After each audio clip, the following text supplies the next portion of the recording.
Hi, this is Reverend Dr. Nadine Rosechild Sullivan, and I want to thank you for coming tonight on Sunday, October 4th, 2020. And I want to just settle us in before we get ready for our meditation tonight to take a moment to talk about where we're at and to just take this minute in time. First, let me encourage you. The Equal Rights Amendment to the United States Constitution was first proposed in 1923 by Alice Paul on the steps of a church in Seneca Falls, New York.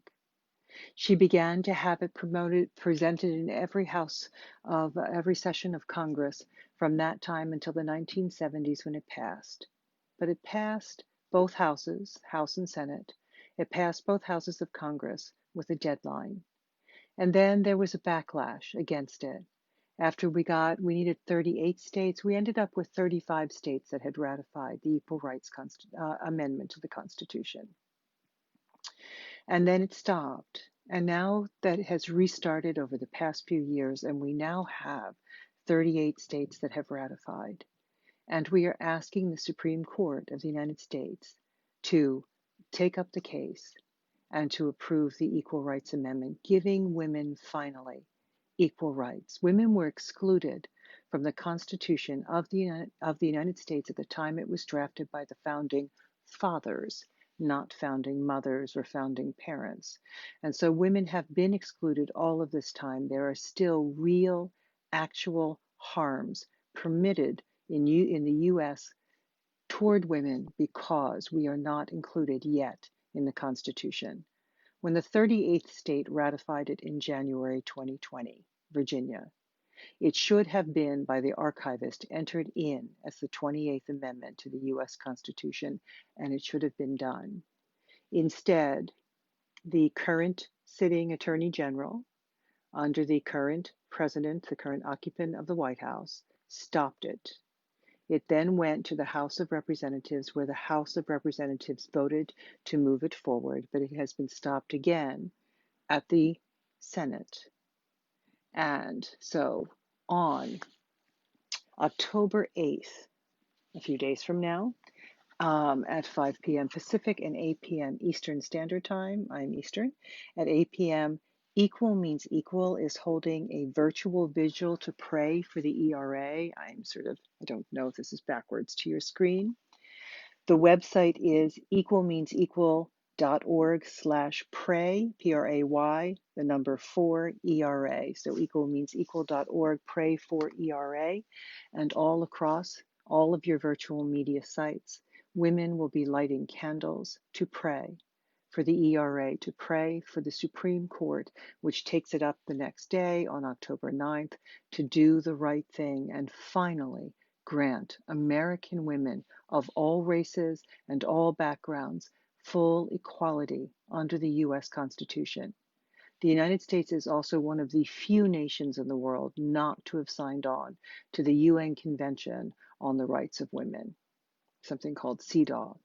We do not have constitutional protection, and we do not have international protection as American women for the equality of our rights. And so tonight, since we're meditating and praying anyway, as people will be doing on the 8th, we pray that the God that you believe in, or that I believe in, that our divine source, whatever that may be to you, hear our cry and the work of generations upon generations of almost 200 years of American foremothers, of American women fighting for the equality of our rights. We didn't get it all when we got the vote, and we didn't get it all when we got included in the 1964 Civil Rights Act, and we didn't get it all when Ruth Bader Ginsburg fought in case after case before she was a Supreme Court justice to have women included in the Equal Protection Clause of the 14th Amendment. We still need an Equal Rights Amendment. I am not only an ordained minister, I am a sociologist actively teaching at the college level, teaching the sociology of gender and sexuality and race and ethnicity. And I am telling you, for a matter of fact, that this thing is not all better now. That women in the I have a PowerPoint that I teach from where I put up a slide that has things that happen to women in developing countries or what's sometimes called the third world, where things that I'm not going to list in this video because I'd have to give you a trigger warning and I don't feel like doing that tonight. So things that happen to women in those spaces. And and I had for many years students writing, oh, thank God I live here, it's all better now, it's all better here. And then I ended up making this PowerPoint with this next slide that keeps the issues for women in developing nations there, and then puts American women's lack of equality and the issues of violence against women of many kinds and other ways women are discriminated against next to them. And there's a couple we don't have, at least not in our mainstream society, but the overwhelming majority, we have a long, long way to go. So I am asking you to join the vigil, to pray for the ERA to be included, to be by the Supreme Court or by some means added to, we're praying for the Supreme Court right now, but added to the US Constitution, finally, including women in that founding document from which we were intentionally originally excluded. But times have changed. The climate of the era has changed. And so it's time that we be included in the Constitution. So there's that little piece of information and business. I want to talk tonight before we meditate. I want to talk for a minute about theocracy. So I'm talking now as a sociologist and as a minister. So there is a strong push in this nation to move us out of being a democracy into being a theocracy. So the word theo stands for God, like theology. And so the idea behind a theocracy is that it's a religious state, a state in which God is considered to be at the helm, at the top, right, of the power structure, and in which there is a state religion. We see this in many nations around the globe and have seen it across time, right? So we know of nations that have a particular religion just absolutely designated as the state's religion. Our founding fathers, even though they left out our foremothers, did have a vision of a secular, pluralistic democracy in the United States. So as they founded the United States, for all of the wrongs and the rights that they did, for all of the ways in which they were human and tied to their era, and for all the ways in which they were just abjectly racist and sexist and all of the above, they were coming from people who, in the colonial era, the colonial push of white Europeans, or of Europeans who became designated as white, to be more specific, because they did not conceive of themselves as white initially, but as Europeans, as people from England and Scotland pressed into the United States, and then in later times as people, other people from Southern and Eastern Europe and Ireland came into the United States. As people are pressing into coming in and migrating to the United States, and as immigrants joining this melting pot of a nation that we have become and helping to found that nation, those first people coming here that were white and pushing out the indigenous population that was already here and committing a genocide, but that first generation, those first generations, were fleeing religious persecution in Europe. I live in Pennsylvania. It's the Quaker state. Why is it the Quaker state? It's the Quaker state because the Quakers were fleeing religious persecution in England. Maryland, just south of me, is named Maryland because it's named Maryland, because Catholics migrated and settled in Maryland, fleeing persecution from Protestants in Europe and in England.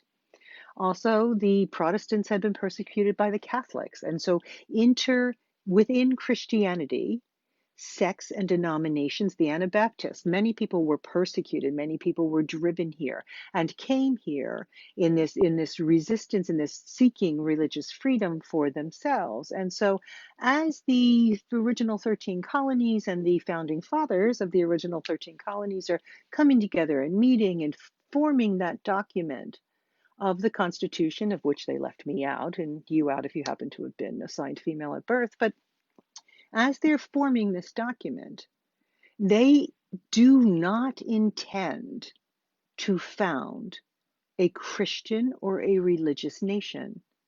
There's a lie being told about that. So I spent 24 years as an ordained Pentecostal minister, evangelical, not quite fundamentalist. If you speak evangelical, you might know the difference between a regular fundamentalist and a Pentecostal, but certainly both can be counted as evangelical at some level. But I spent 24 years deep dived into being a scriptural literalist, into studying the scriptures in Hebrew and well, not so much in Hebrew, but more in Greek.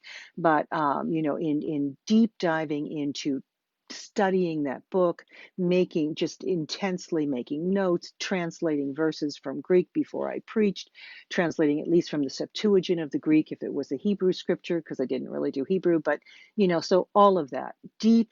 I was deep into evangelicalism. I was raised very, very Catholic by very, very Catholic parents. I married a Jewish man whose family was relatively secular, and so not so much of the religion, but I'm a student of theology, right? And even before that, in my childhood, I studied other theologies. I studied some indigenous theologies, and just whatever. I'm a reader, right? So whatever I could get my hands on, I ingested, and I cared about spirituality. And I've studied metaphysics across time, and I've studied new what people would consider New Age, and what people would consider all sorts of different religious thoughts and backgrounds. Buddhism at some very minor level, not claiming to be at the top of any of those, except for I did really. I became dedicated to and ordained within Pentecostalism. And while I was in that space, things happened in the United States that I did not see as wrong at the time. So, circa 1980, I am in a Pentecostal church, and we are talking about, I'm buying. I was a homeschool mother. I homeschooled one daughter from sixth grade through high school, and another from birth to college, right? So I'm in this space. I'm in this world that the evangelicals live in. I speak, to quote someone I interviewed in my dissertation, I speak evangelical.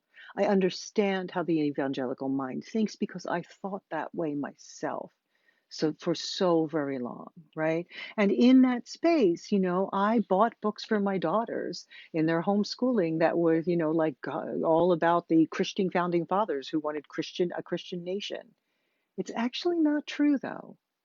And see, that kind of matters, right? It's actually the truth of the fact of the matter is, and I was actually taught this in a Catholic grade school, that before my Pentecostal era, the actual truth of the matter is that the founding fathers were fleeing religious persecution, and so therefore they made this statement. This is the First Amendment to the U.S. Constitution. Congress shall make no law respecting an establishment of religion or prohibiting the free exercise thereof. It goes on in the same amendment to talk about the freedom of the press, and it talks about the freedom of speech, and it talks about the right to assemble and to protest and to petition your government for redress of grievances, the ERA.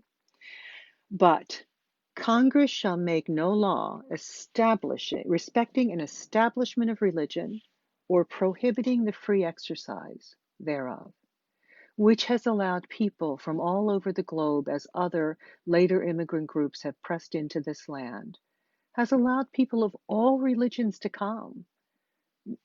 Jews and Muslims and Sikhs and Jains and Buddhists and Hindus and whatever, everything out there, right, has allowed for a freedom of religion. The government is not supposed to have a state religion.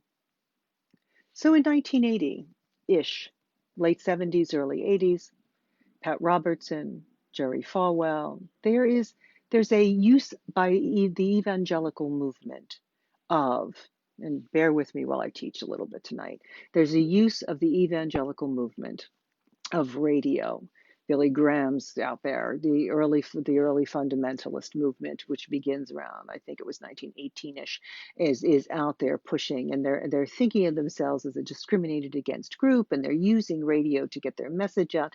And as evangelicals, the core of evangelicalism is that you believe people need to be evangelized, because if they don't believe in God your way, if they don't believe in Jesus your way, then they're going to go to hell. So if you see someone in a burning building, you're going to yell fire and try to save them, right? So an evangelical feels duty bound to go and tell people about their Jesus and try to convert them to their Jesus. And so fundamentalists begin, and evangelicals begin, to use radio. And then television comes into existence late 40s, early 50s. Households all over the United States begin to get little black and white TV sets and big wooden consoles.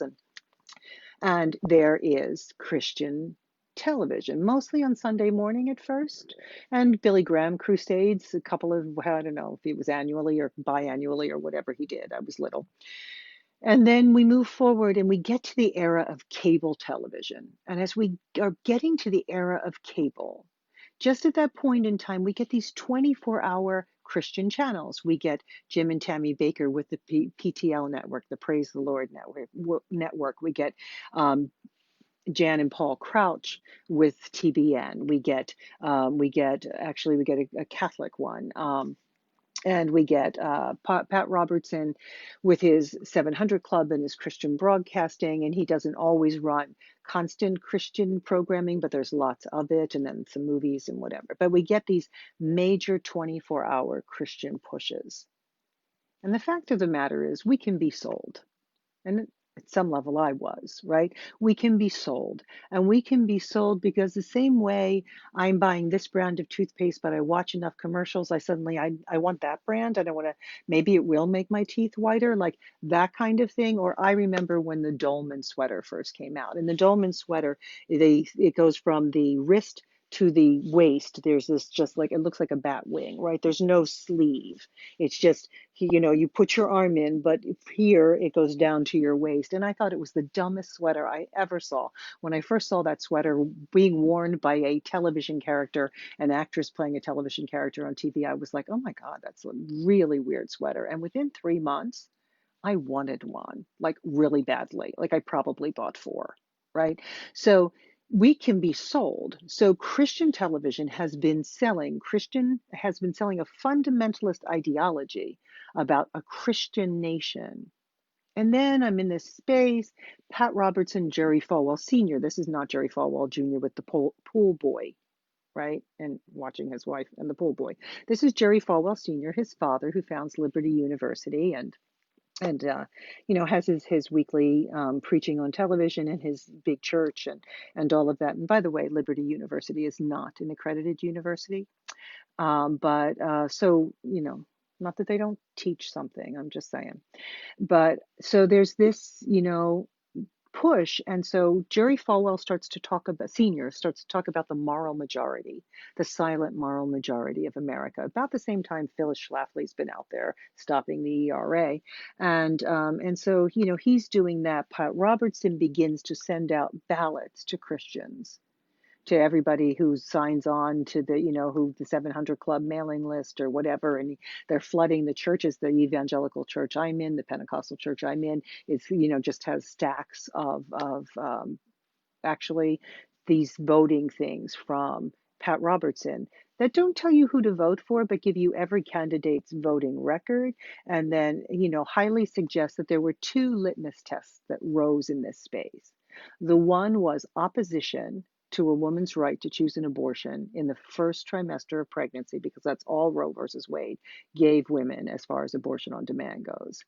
So opposition to first trimester abortion for something that's dividing cells and tiny still. Okay, that was the one litmus test, because the evangelical theology is that the moment sperm and egg come together, the moment the sperm penetrates the egg and fertilizes the egg, a human soul is created. So this two-celled something, this zygote or blastocyst, whichever it is at that moment, is a human life at that point.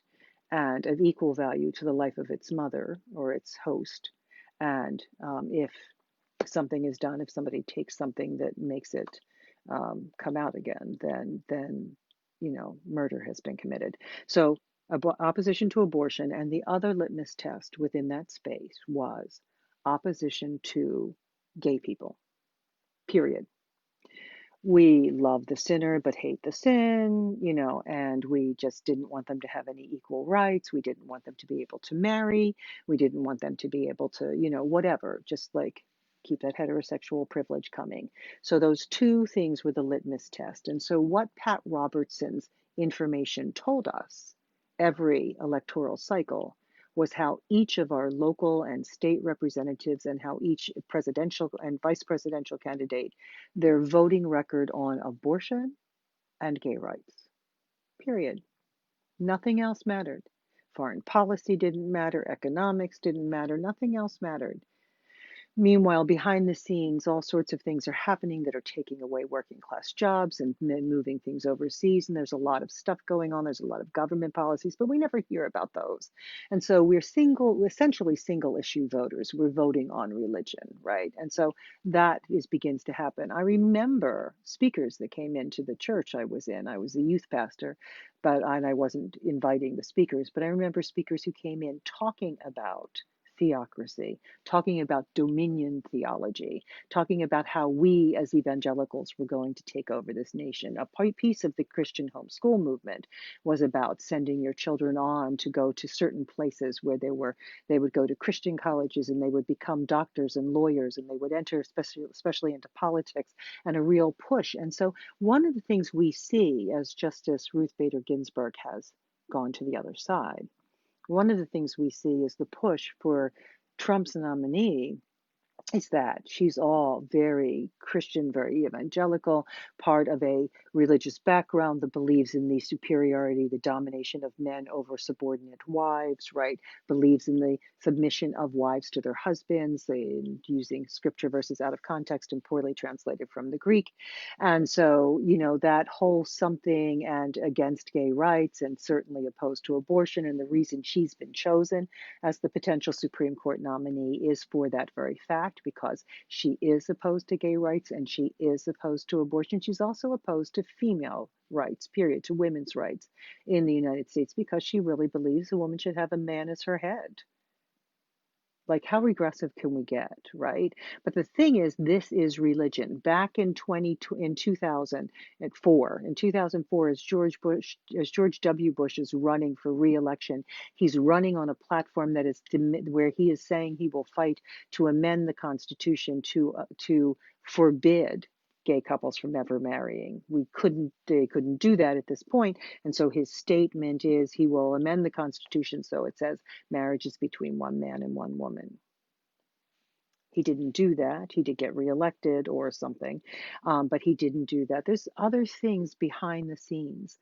There is a journalist by the name of Jeff Sharlet, Sharlet, who has written a book and a well-documented, well-researched journalistic work called The Family, The Secret Fundamentalism at the Heart of American Power. The people behind the National Prayer Breakfast have, from the early 1900s, been working to make this a Christian country. There's a problem with that. And I am a person of faith. I have been various kinds of Christian in my life, and even though I now identify as interfaith, there's a problem as an American. No matter how Christian you are, there's a problem with that. And the problem is this: the founding document was about separating church and state, right? So while it doesn't say separate church and state, it says that Congress, the government, cannot establish a religion or prohibit. When one religious group imposes its theology about a fertilized ovum on a population that is supposed to be pluralistic. It's a secular pluralistic democracy. When one group does that to the rest, they are imposing their religion. When one religious group says, we don't believe in gay marriage, we don't believe gay people should be able to marry, we don't believe that's not okay in our interpretation of the Bible, they are imposing their religion on other Christians whose theology doesn't say that, and on others who are of other religious backgrounds, and on atheists and agnostics who also have a right in America to be. So we are creeping at the edge of theocracy. We have been doing this steadily they've been steadily working on this for a century, and they've been heavily working on it since the late 70s, early 80s. Mike Pence is sold out to a form of Catholic evangelicalism, and is in the office he's in because he's been put forward in that way. Mitch McConnell has been packing the courts with people from backgrounds from the Heritage Foundation, which intends this, and from the Federalist Society. So this entire push forward of theocracy, you have seen, I assume, for a moment, I may be wrong, but potentially you have seen or read or heard about The Handmaid's Tale, or seen the women standing in the red robes with the white bonnets and wondered what the heck are they doing, protesting. But you've seen this. This is theocracy. We've seen what happens to women in some of the countries we designate as developing or third world when a particular religious sect took power. We saw what happened to women in Afghanistan. Just was that 2000, that about 2000? We saw what happened to women in Afghanistan as the Taliban came in, and women who even showed their wrists were shot in the street. Women were locked in their homes. The beginning of The Handmaid's Tale, the women are at work and they're at school, they're at, they're doctors, they're lawyers, they're students, they're professors, they're whatever, and suddenly, the religious organization has taken over and taken control of the government, and there's an announcement on the loudspeaker to get your stuff together, you're leaving the building, and when the women leave and go home, they stop at the ATM. On the way home, their money's not there, and they find out all of their finances have been transferred to their husband or father or nearest male relative, and they are all under male domination. That happened to the women in Afghanistan 2 decades ago. They were doctors and they were lawyers and they were students and they were professors and they were out there in the public sphere living full lives. And one day the Taliban took over, and then they were immediately forced into their homes, and many of them committed suicide in horrible ways because life was simply over. Life as they knew it was over. You had to have a male relative who would now feed and house you. You could no longer work or earn. You could no longer go outside without being escorted by a male relative. You could no longer leave your house without being covered in the way that they said. Human beings are capable of this. So I come to you tonight, as they have pressed, to put someone in the Supreme Court that would heavily weight the court to removing our rights. She has also sworn her allegiance to removing the mandate in the Affordable Care Act that those with pre-existing conditions must be covered by insurance companies. That if you're coming in through healthcare.gov through the Affordable Care Act to buy insurance, that they have to give you a reasonable rate, or if you have an employer, that you have to have reasonable coverage. I went without health insurance for 3 years after I finished my graduate degree, and I was no longer a student, so my student insurance was gone. And I could not afford the cost of insurance because when I sat down to fill in a form to try to get personal insurance, the first question, one of the early questions was, have you had a surgery in the last 5 years? And I had. And even though that surgery had fixed a lot of things, it made me a whole lot healthier. When I checked that box, the insurance was going to cost me almost $700 a month, over 600 something, and I could not afford it on my adjunct wages as a recent graduate of a doctoral program. And so I went without health insurance for 3 years at an age when I should not have been doing that. Not that anyone can really afford that risk, but I certainly was not in an age bracket to be facing that risk. And so in that space, when the Affordable Care Act, and some people don't realize that Obamacare is the Affordable Care Act and the Affordable Care Act is Obamacare.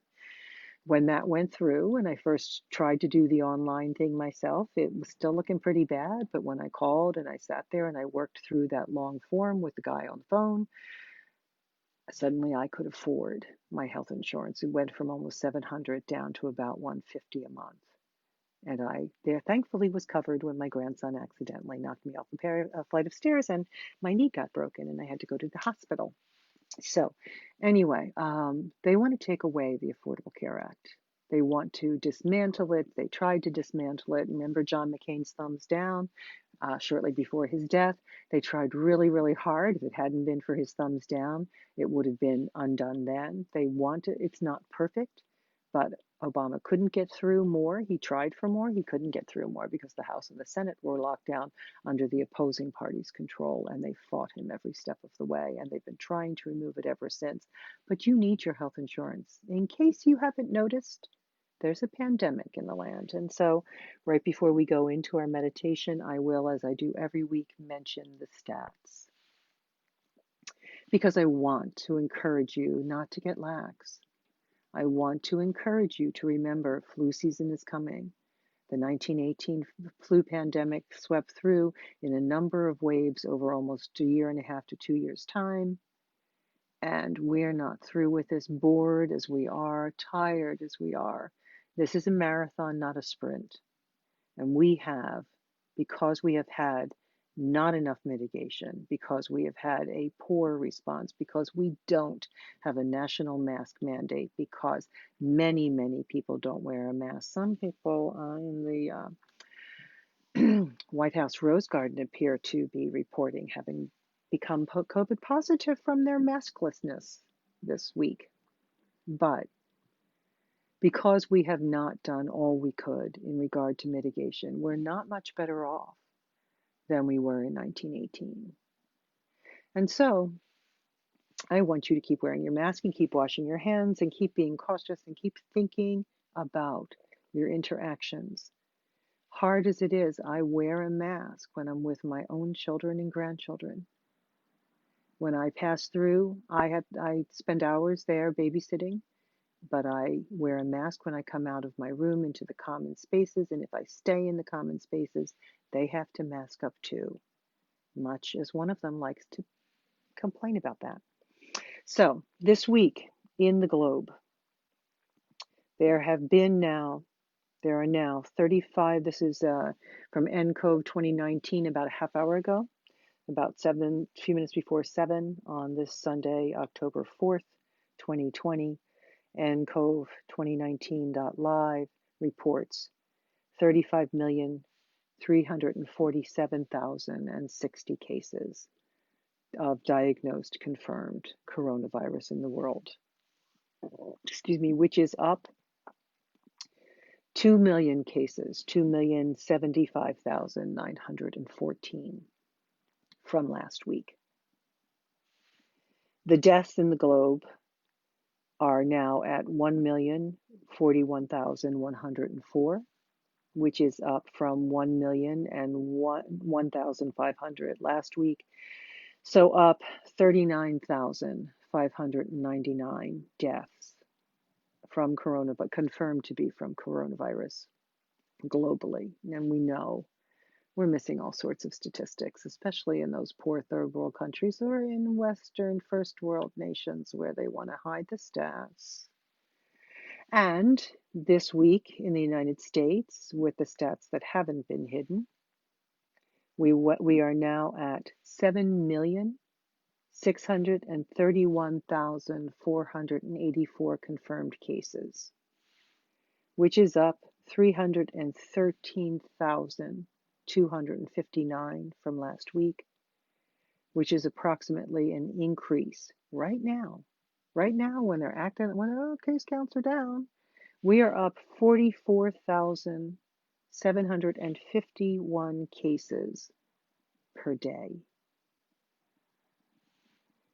And deaths in the United States, again, according to ENCOVE2019.live, today October 4th, 2020. The death count in the United States is 214,571 of our fellow country persons, of fellow Americans, of people in America. Human beings. We care about being pro-life. Human beings, fully developed, birthed, grown, many of them, most, not all, with people who know them and love them, with plans and dreams and intentions. That 214,571 people, most of those weren't sitting around with dementia. Some of them may have been in the latter stages of dementia. Many of them were still quite active. Remember the Bob Woodward tapes. It affects the young as well. And that is an increase this week of 5,493 people who died this week. 5,000, almost 5,000 and almost another 500. 5,493, which is a death increase of 785 people per day. No matter what we've got with convalescent plasma, no matter what's happening with remdesivir and steroids, no matter what is or isn't happening with proning or ventilators and intubation. 785 people died in my nation this week of COVID-19 that we counted. That's an undercount. So as we prepare to go into meditation, you and I are meditating. We're meditating for you and yours, and for me and mine, to live through this, and to live through it with health and strength. If you or yours, if anyone we know and love gets it, we want them and us, we want to survive and recover fully, completely, without remaining lung or heart or liver or kidney damage, or without blood clots, without all the horrible things some people have experienced. We're believing for safety and peace. I teach college students, and there are a lot of cases on college campuses all over this country. There are a lot of I have students right now on my Zoom calls who say, I can't turn my camera on, Professor, because I'm lying in my bed sick. Some of them know they have COVID. Some of them don't, or feel like they have COVID. Some of them may have something else, but we're believing we receive safety. We're also going to do everything in the natural to be safe. And we also want safety for our democracy. I've been evangelical, but I don't want those of other religions, or me in my current state of religiosity, to be living in a theocracy. Because in a theocracy, God doesn't rule. Spirit doesn't rule. Source, or whatever you perceive it to be, doesn't rule. In a theocracy, men rule. And I do mean men, generally speaking. Is it Aunt Lydia? I forget the character's name. Maybe with the exception of a few of them. But in a theocracy, men impose stringent restrictions on the rights of women and the rights of sexual minorities. Hypothetically, no direct connection to racism, but somehow there always is. But in a theocracy, they clamp down and it becomes an autocracy. It becomes a fascist state with a veneer of religion that forces everyone to do what someone else says. It is not liberty. It is not freedom.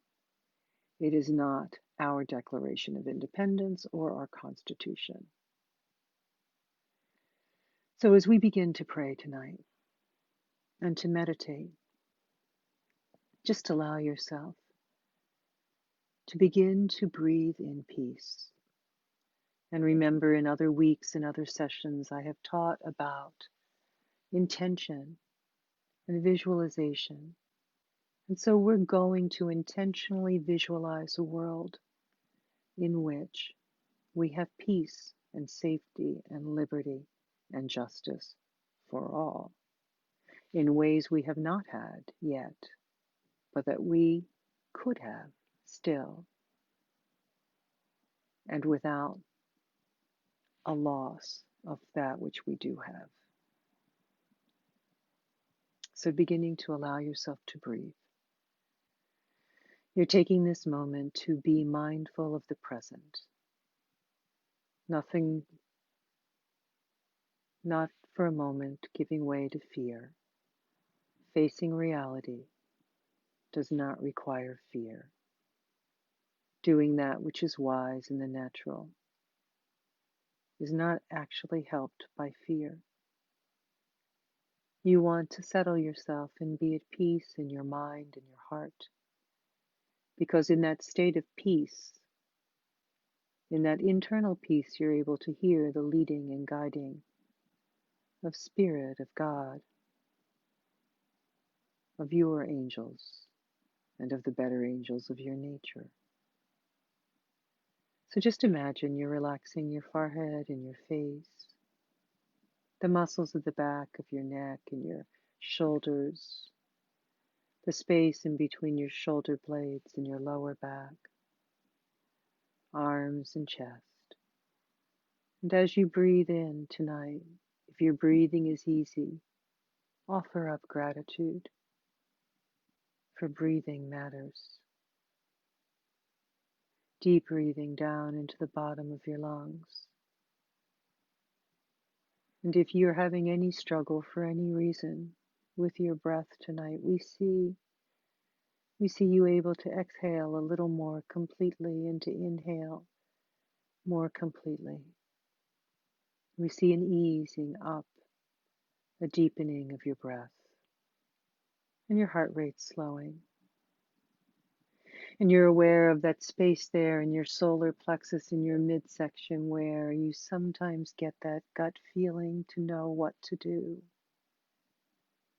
We kind of turn up the light there at that core of your being, there at your gut, your solar plexus. Just see it sort of glowing brightly with a golden glow, like sunlight coming out of the solar chakra, the solar plexus.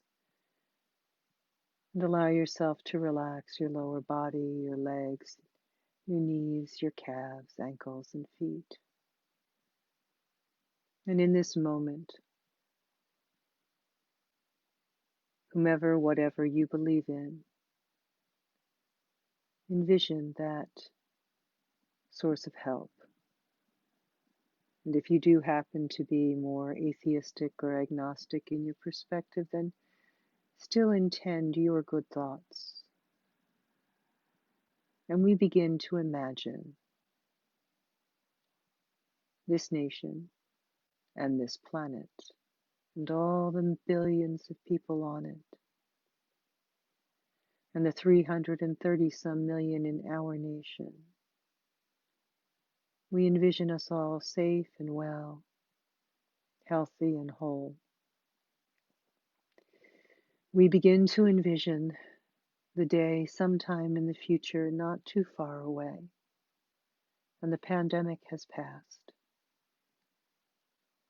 And in that space, see yourself and your most necessary loved ones,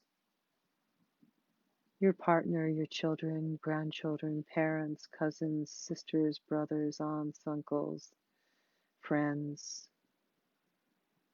healthy, strong, and well.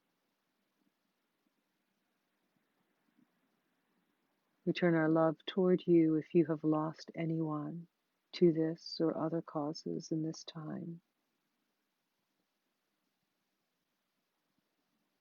And collectively we envision losing no one else of ours.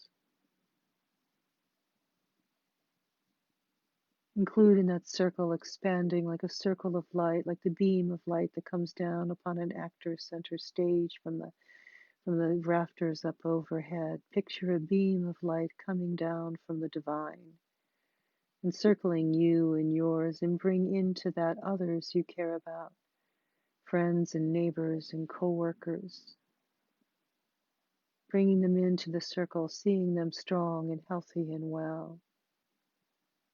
And imagine you all in one great house, and the virus passes over and takes none of you.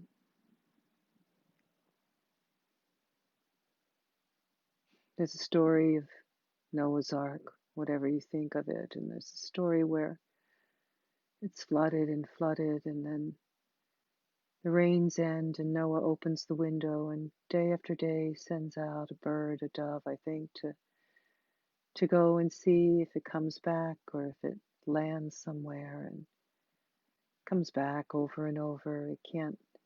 There's nowhere to land. The earth is covered with water. There's nowhere for the bird to light other than to return to the ark. But one day it comes back with an olive branch in its mouth, in its beak. And then Noah knows it's safe to open the door of the ark and exit back out into the world after the flood. You're all in your long house together, and you weather this storm, you winter down, you hunker down through this time, through this fall and winter, early spring, through the flu season and the cold season. Hunkering down, believing we receive a proper pandemic response, believing we receive leadership, non-corrupted leadership, believing we receive actual national response, correct science, correct doctors, masks and gloves and all the PPE that the doctors and the nurses and the healthcare workers and first line workers all need.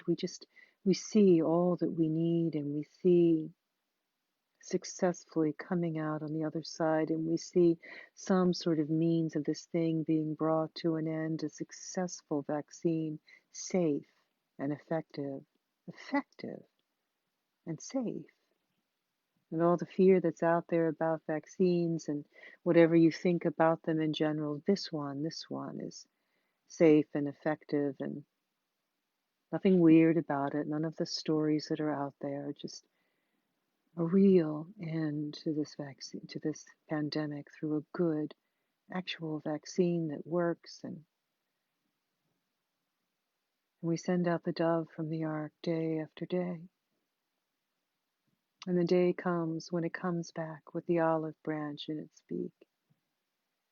And see yourself able to open the door of your long house and lead you and yours out into the bright light of the sun in a virus-free world, in a place where humankind has begun to change, has shifted entirely in its ideology toward the environment and is treating the planet right, and where we stop contributing to a mass extinction, and where we change to real sustainable fuels that do not damage the planet, where we preserve our soil, water, and air, where we stop warming the globe, where we stop making the wildfires worse, where we stop making the hurricanes worse and the earthquakes worse, where we just see a human race enlightened, raised up a notch, smarter than we've been. See our hearts and our wisdom rising up to include our minds. Just see people getting nicer, smarter, and see the racism driven back under its rock. See people safe, people of all colors and national origins. See immigrants being heard in the courts and listened, their cases for asylum being listened to. See children staying with parents. See an end to the detention centers. See an end to private for-profit prisons. See an end to hyper over policing of children and little boys and teenagers in neighborhoods that are black and brown. Just see a shift and a change. See liberty and justice for all. See women included into the U.S. Constitution through this amendment. See forward motion for civil and human rights. See leadership who cares about civil and human rights. See our food grown in better ways and our animals treated better. See an end to the mass cruelty. I remember America, an America that was not this punitive. Before the war on drugs, before the Southern strategy of one particular party. I remember an America where John Lewis made forward progress. And not just John Lewis, but Fannie Lou Hamer and countless millions. Names known and unknown, remembered and unremembered. I remember an America where women of my generation made a difference, and I remember an America where it was illegal simply to be gay and make love. And I remember in America where that changed. Just as recently as an Obama-Biden era, where the sodomy statutes were struck down, and where the court at the time ruled that same-sex couples could marry. And I remember a ruling this June where the court said that gender identity and sexual orientation were also protected categories under the 1964 Civil Rights Act. So we see a return to an America where people can fight for their rights. We see an America where children are safe in schools, safe from COVID and safe from guns. Taking this moment, envision an America where healthcare is there for everyone, and where the super wealthy pay the same percentage of tax as you do, and that pays for stuff. Just percentage, just equity, justice. So as you come back, bring your vision back in, see a free and actual, free, safe, and fair election, for real. See the machinations of evil struck down and actually your vote counting. Living in Pennsylvania, there's been talk about the Republican state legislature overriding however the people of Pennsylvania vote, and instead of sending people to the Electoral College to vote in whatever way the popular vote is in PA, they would instead just say, nah, and send Republican electors to the Electoral College, where sorting machines have been thrown away and my mail has been cut to at least a third of what it used to be since July, early July. See the will of the people of the United States done this election. See the actual popular vote counted, and see whomever wins the popular vote winning the Electoral College, and see our right to vote reestablished, and the John Lewis Voting Rights Act putting teeth back in the Voting Rights Act. And as you come back today, see your family safe, healthy, well, your loved ones and friends. See your own body improving. Even if you've had struggles and challenges, just see remission, see recovery. Whatever it is going on with you, your body loves to heal. Think of how when you cut yourself, your body makes new skin. See, hear your inner wisdom. How should you change your diet, your behaviors? What do you need to do to improve your health? Hear your inner wisdom and act, and help your body bounce back and live out your days. See yourself living out your days, accomplishing all you desire and enjoying. And with you I see your life and mine and the lives of those we love, you and yours, me and mine, full and rich and sweet, lived out in a land of actual liberty that includes all of us in the cry for liberty and justice for all. Until next week, I'm sorry if I went a little long, but it matters. The First Amendment to the Constitution matters. And your right to practice your own religion, whatever that may be, to live in a country where the government neither establishes nor prohibits a religion, matters, as does your right to petition for a redress of grievances, to have freedom of speech, and to have an actual free press.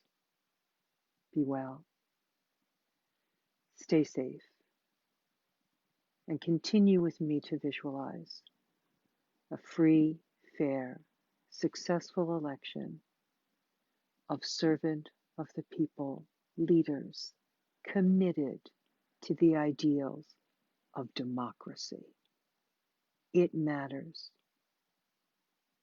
Democracy matters.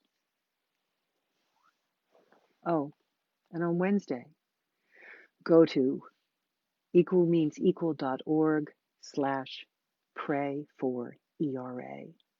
Light your candle, join the vigil, and join us in prayer.